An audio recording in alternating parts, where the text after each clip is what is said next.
Welcome to the Town of Munster Show. Glad to have you listening to us. My name is David Nellens.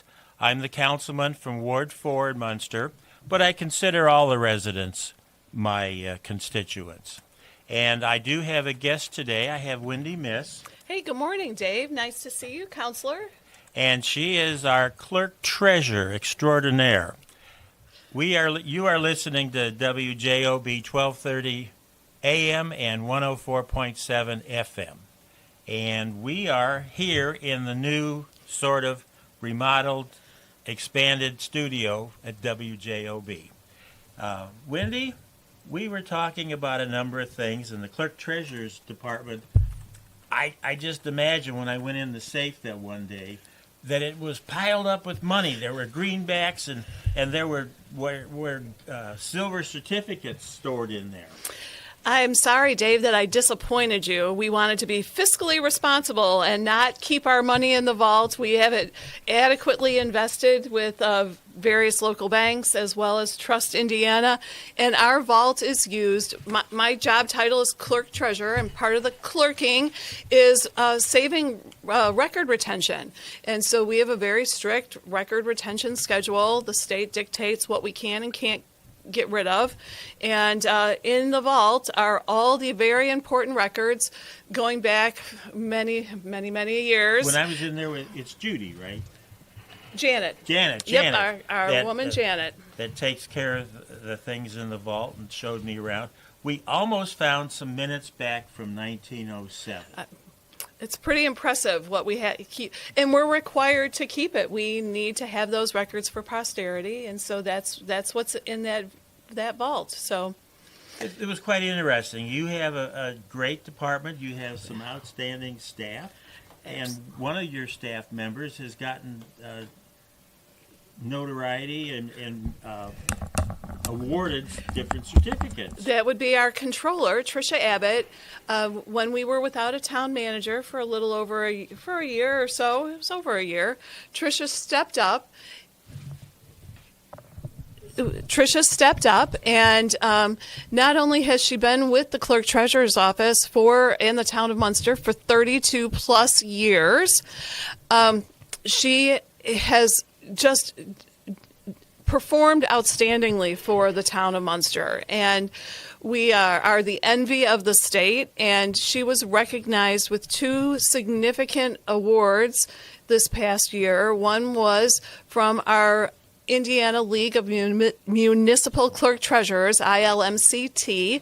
She was awarded the Clerk of the Year, and then our state, AIM, they do their Accelerate Indiana Municipalities, they recognized her as well. So we're really proud of her, but we're also grateful for the expertise that she brings to our town and our town finances, and we're very, very fortunate that we have her. I would certainly agree with that, and when she did come over and help us with the town manager's position, she comes, as Wendy said, with a wealth of knowledge. And she has been at pretty much all the meetings prior and knew exactly what was going on and very familiar. So there really wasn't a learning curve required at all. Exactly. She's very sharp, just a sharp woman. She remembers things. She reads everything, which I wish, everyone would take a moment to read everything that we're given. But time is short, but she spends the time and looks at the details, and then she understands it, how it fits into the bigger picture. So again, we're very grateful, and we appreciate her. And then the rest of our staff. We've got a nice little staff in our office. Each one has a very specific and role that they perform. They're all cross-trained. We're doing succession training, and it's always good. Just recently, I had an older woman call the office, and sometimes when they leave a message, my first thought is, oh no, what went wrong? And this woman said, oh, I just wanted to tell you how delightful your staff is. She said, every time I come in, I look for the little candy bowl, and there was no candy, and they went in the back and got me a piece of candy. Now, I can't guarantee everybody's going to get a piece of candy when they come to the office, but she was so appreciative, and that's a lot of the people that come into our office every month, you develop a relationship with them. It's part of their routine. They look forward to coming in. So it's good that we have a pleasant staff that is helpful. They've been there long enough now. They're very knowledgeable about what they're doing. And sometimes all it takes is a little Hershey kiss and it makes someone's day. So It really does. And your staff is very polite. thank you. And they help in any way they can. You had some items that you went across here and presented in the News You Can Use here for the month of March. I did, and it was a pretty full article for me this time. One of the things that we're doing in Munster is we're very proud of our public art. We've started growing the collection in, I'd say, 1974, 1976. We dedicated on Columbia and Ridge Road the Rotary yesterday and today for tomorrow. Yes. We dedicated that at the bicentennial. So we are very excited that to celebrate that, and we're turning it into a little bit of a contest. So each month in the News You Can Use for the foreseeable future, we're going to try and focus on one of our pieces of art. March was our first time, and then we have a special little email address, and if you email where you found the art, you can be eligible for a raffle to win a Munster Civic Foundation Light the Night mug. So we're trying to make it fun. We had nice response the first month of March. It was fairly easy. It's over the piece of art that we focused on was in Maple Leaf. Maple Leaf Crossing. And our good friend Jay Leeser's the one that commissioned it. And there's more information about it in the News You Can Use. And for those of you who are interested, you can find a link for News You Can Use for this issue, as well as years worth of archives on munster.org. And so there's a special little tab that you can click that says News You Can Use, and you can go over there. But the artwork was commissioned by Jay Leeser at Maple Leaf Crossing, and it's called Rail and Radius, and it represents art, and it's a tribute to the area's industrial roots, and it's a sense of place, and we're really enjoying watching that development. Maple Leaf is on 45th and Calumet, just north of the railroad tracks, and we're watching that development fill in nicely. Very nice. I understand a Great American Bagel is coming soon, and on Facebook there's quite a bit of positive buzz about that.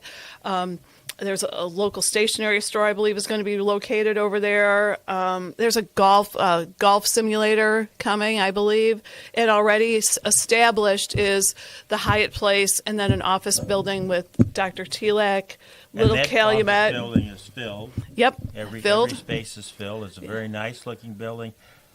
The whole essence of Maple Leaf Crossing was to be containers. And it kind of worked out that containers aren't real adaptable for what we wanted to do. But that site has just bloomed, and everything that's there is I guess the word is that he's over subscribed. There's more folks that want to come there than there's room for them to be there. That's what I have heard as well. So we're excited about that. And then kitty corner from there is the Centennial Village, which we're working on getting that to continue to grow. So we're excited about those opportunities. And we're told that there's going to be a Sprouts. I've heard that as well. So And Chase Bank is going to have a branch located there right off of Calumet Avenue. Easy access. Yep. And we're working towards having a traffic signal intersection just a little bit east on 45th from Calumet Avenue and before the underpass on 45th. Okay. So, yeah, it's good that we're working on continuing to develop that area. That 45th Street underpass really opened up that area for a lot of developmental opportunities. And the traffic just keeps on moving right and left. Keeps on moving. It's very good. Keeps on moving. Speaking of traffic, I also focused a little bit on what we're going to do for construction in the upcoming year. Everyone's favorite season, construction season. So we have, I've listed in the March News You Can Use. I got the list from our Director of Public Works, Bob Valois, and we're looking at doing some design work. We're looking at roadway and water main replacements. Dave, they mentioned it the last council meeting, not last night's, but 2 weeks ago. They're going to do something a little different on Castle and Oakwood. Castle 33rd. Yeah, I'm pretty excited about it. We're looking at some newer technology that will extend the life of our water mains, and It's a plan right now. It's a plan. We're Yeah. going to use that as an area. We're going to try it. It's a liner, and they take that section of water pipe out of service, and they'll have alternate supplies coming into the residence, and they clean and scrape the inside of the pipe, and then they have a liner, that like an epoxy type liner that goes in the water main, and then it helps so that it won't get the potholes or pinholes that will cause it to leak. So we're going to try it there, and our intent is every street, that we work on, that we're going to fix the water line prior to paving, as opposed to paving it and then have it blow up, and then we have to do a water main break, and that could be at midnight. Oh, yes, we don't want that. Usually it's at midnight on the coldest, rainiest night of the year, so we want to try and prevent absolutely. that. Now, a project like that normally takes how long if you weren't using this new, is it PIP? Did I get that right? I think I'm a little wrong on that, but if we don't line them, how long is a construction project like that expected to last? We just had it on Broadmoor. How many months was it? That it takes, you could very well be pushing 4 to 5 months. All right, And with it depends on materials. We had some on Chestnut. Oh, we had yes. a problem with materials. It was not available. There's all this shortages, and people doing work, but the factories aren't putting out the parts as they once did.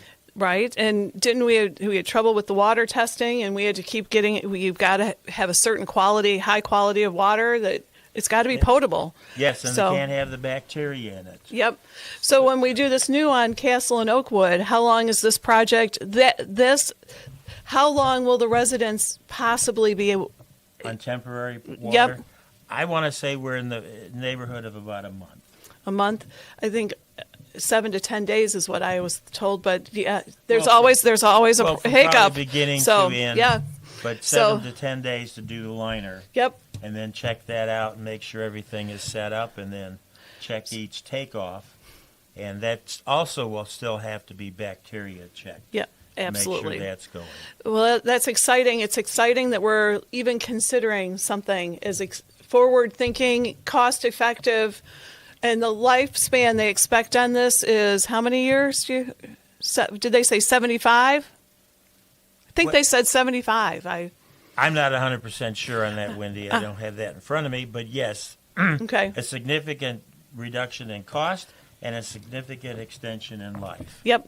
And convenience for the residents and the users. So we're excited about that.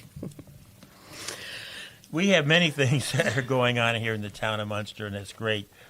I did receive an invitation that there's going to be a ribbon cutting in Hammond for the West Lakes extension for the train, and that's going to be March 31st. I read in the paper as well that that's the day they're going to start. I think the 31st they're doing limited service. But Dave, you've been around Munster for a year or two. You remember when this was all starting? Did you ever think we'd actually see a South Shore train coming through Munster? Not at one stop, but 2 stops. 2 stops. Yeah. And, it's going to change things in town. It's very popular. And I'll say that I helped lobby to keep the 2 stops, because some people say, well, why do you need 2 stops in Munster? Well, the first stop coming south from Hammond is right there by Ridge Road. Mm-hmm. And you have a substantial number of residents around that point. And the second stop is really at the line between Munster and Dyer. And that's the south end of town. And there's a lot of folks that live down in that area, and there'll be folks coming up from the south, Dyer, Cherville, to catch the train at that point, and that is a much larger parking lot. The parking lot off of Manor and Ridge Road is a smaller, much significantly smaller lot, because that's intended to be what they call a kiss and ride station. Yeah. And And it kind of ended up like this. I said, the NICD is planning on that station being there on Manor. Why not accept it? Because if we decided later on, after the project's all done, that we need another station, we'll have to petition for it and more than likely have to pay for it. So this way it came in the project, and Munster already puts in the local option income tax. Mm-hmm. I forget, it's about 30%, 36% of that amount that we receive goes in towards the rail. Yeah. And it's going to be well received and enjoyed by a lot of folks. And yes, there's some folks that weren't real happy about it. But, you know, progress is there, and you cannot stop it. And it's going to be a wonderful thing.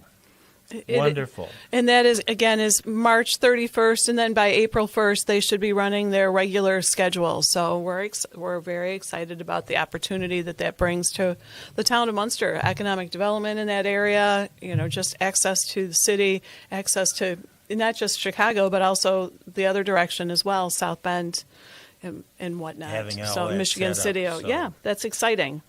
Exciting stuff. Now, Wendy, here there's a option talking about paperless for utility bills. We do. The clerk treasurer's office is responsible for calculating and mailing out your monthly utility bills, which covers your water, your trash, and sewer. There's a few other little things on there as well.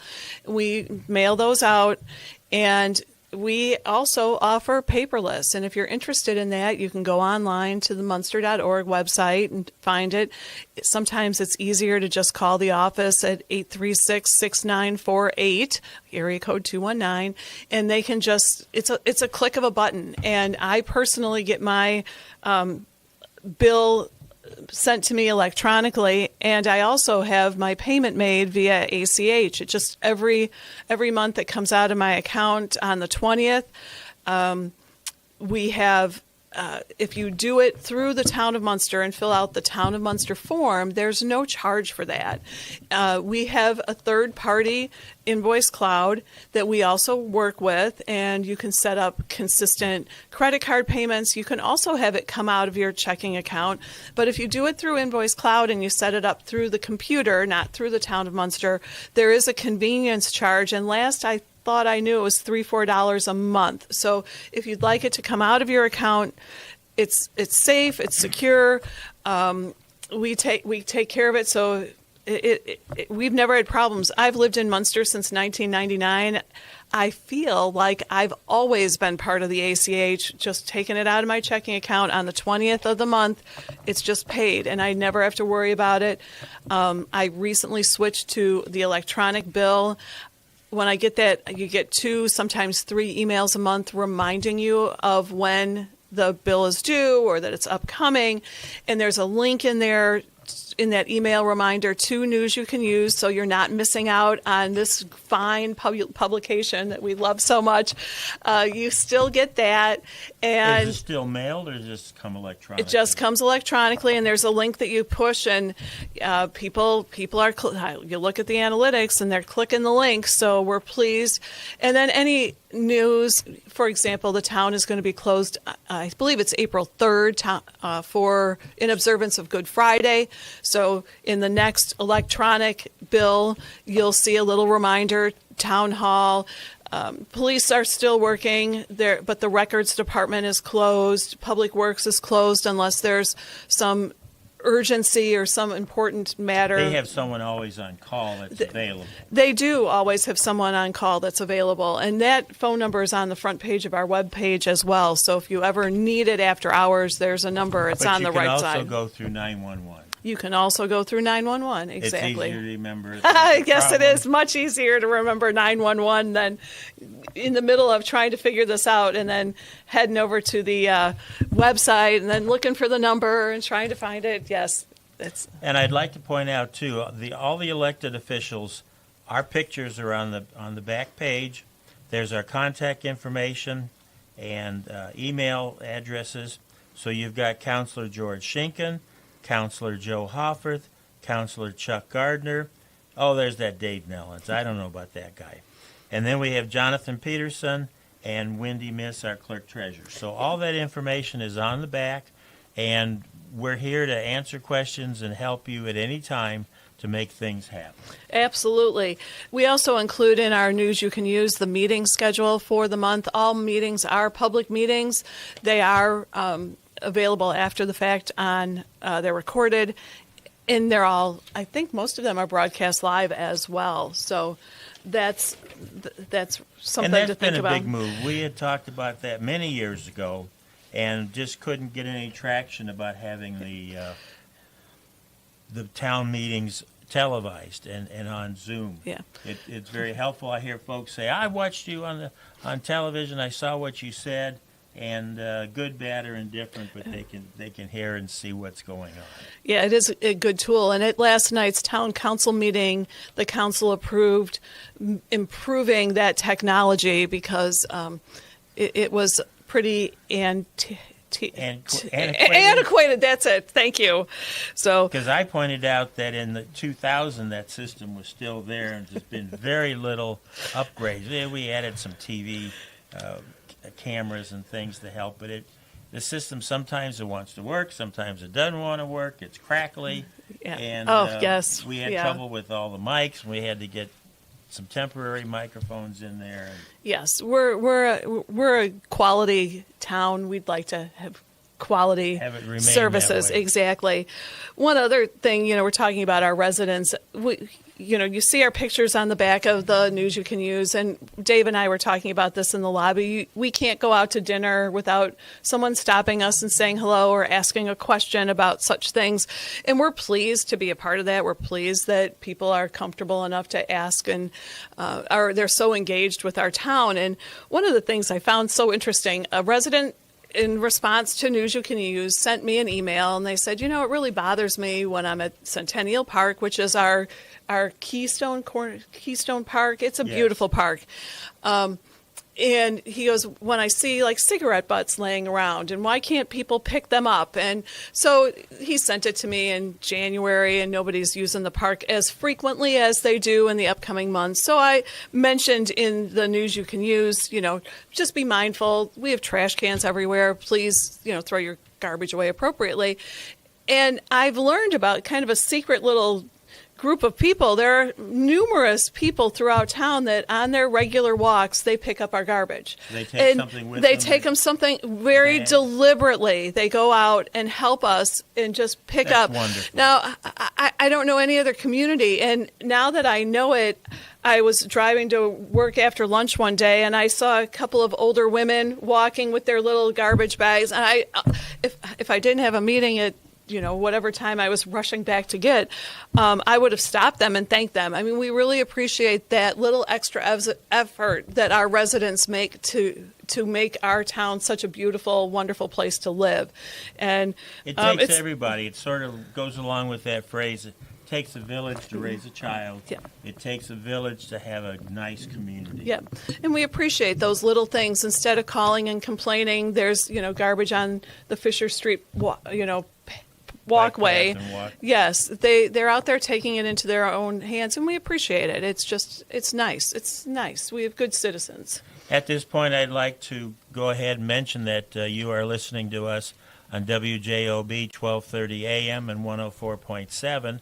My name is David Nellens. I'm the counselor from the 4th Ward, and my guest today is Wendy Miss. She's our clerk treasurer extraordinaire. It's not any clerk treasurer sounds like sort of a secretarial position. No offense, but Wendy does a yeoman's job in overseeing the money, the operation of the department, and really makes it a good, strong division of our town. And she's a good representative of our community. Well, Dave, thank you for saying that. I appreciate it. And I think sometimes people do think of it as an administrative secretarial role. I have a master's degree in public administration. I have a background in finance and accounting. So it's comes in handy in my day-to-day work. Right. I rely heavily on the qualified staff that we have to do the day-to-day operations, but I am, it is more than sitting at a meeting and calling out names on occasions, calling for votes. So So, and again, the clerk treasurer's department has been, it was mentioned to us early on in my career as a counselor that the council really has their foot on the accelerator. We want to do this, we want to do that, we want to build, let's get more trucks, let's buy a new fire engine, and the clerk treasurer has their foot on the brake. Oh, whoa, now let's hold up and let's see where we're going to find that money. We have to have it budgeted, bond issues. Oh, you're going to have to wait till next year, and then we can operate and buy that item. Absolutely. There's a plan for purchasing, and we've got budgets. And it's not just that we sit down and make up a budget. These budgets are approved by the state. They're, we have to follow the rules of, Indiana code. We can't just pay for something out of the park fund for the fire department.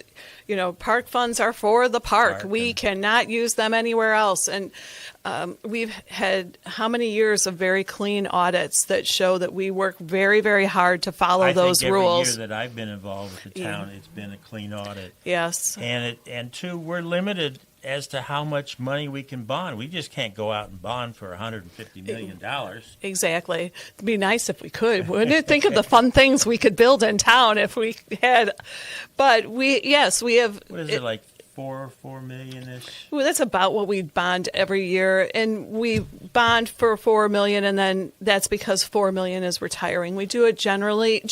Now this is just conversation, back of the napkin kind of thing. But one bond will fall off, and then we'll replace it with a bond for the similar dollar amount. And that keeps the taxation as far as what we have to ask for in the taxes on a level key, so your taxes aren't going up and down and up and down.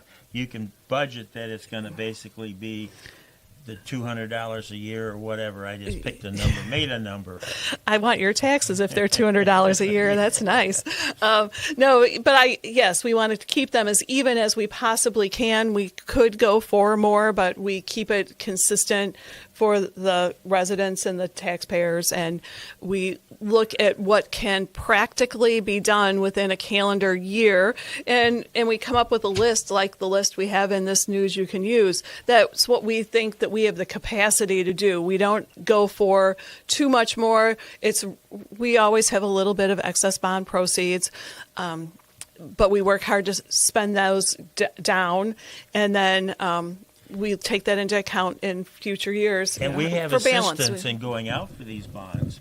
And basically, when we go out for these bonds, we're looking to have someone that will buy our bonds and that we can have the lowest rate. We want to pay as little as possible for that money that we're bonding for. Is that right? I was going to say that we go out to the public for the bonds. We take the best rate that we can get. We have been very lucky. I think last year's bonds, we hit just the right moment and got such a highly competitive rate. Our bond counsel was shaking their head and dancing with joy. They thought, how did this ever happen? Because the week before and the week after, the rates were significantly higher. So we take this job very seriously. It's we look at how can we manage this money in the most fiscally conservative and responsible way. And I feel like we've been very successful. Every invoice that comes across our desk, we look at them and scrutinize them, evaluate the necessity, evaluate the practicality, look for, we're always looking for the potential for fraud, which we've been very fortunate to not uncover any. But keep it not being something that can easily happen. And yes. Then on the flip side, as we talked, when the clerk treasurer's office goes out to invest our money, they're looking for the highest rate that they'll pay, the outside will pay to our interest for the money that we allow them to hold temporarily. Exactly. And we are restricted in where we can put our money. So we are not allowed to take our $65 million and go to the boats and hope to parlay that into, $30 million. We have specific, I was going to say vessels, but specific places that we're allowed to invest. And most of the time it's from Indiana banks and financial institutions, and we're very appreciative. Trust Indiana is a great tool for us. That's where the majority of our money is held, and it's it's a highly competitive rate, and we're very fortunate. I watch it. I watch it like a hawk to see where we're at and if we could do better somewhere else. And sometimes we do put some in a local bank for accessibility, and we're watching checks it. all that out. Yep. Well, Miss Wendy Miss, I'd like to thank you very much for being on the show today and helping out with this information. And I think the Clerk Treasurer's Department, again, is an outstanding department. It's another one of the great departments that we have in the town of Munster, and you should be very proud of that acknowledgement, and also for the residents that we do have great departments. So, well, this is David Nellens, counselor from Ward 4, and